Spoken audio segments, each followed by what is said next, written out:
Mount Canlaon muli pong nag-alboroto.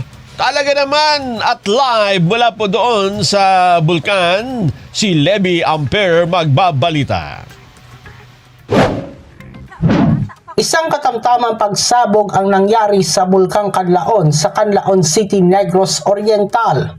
Naganap ang pagsabog bandang alas 4:38 ng hapon nitong Pebrero 19, 2026 at tumagal ng 2 minuto batay sa seismic record.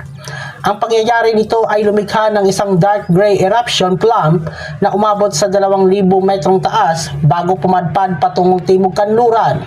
Samantala, naglabas ng executive order ang Canlaon City upang makansela ang mga pasok sa lahat ng level sa pribado at pampublikong paaralan dulot ng pagsabog ng bulkan.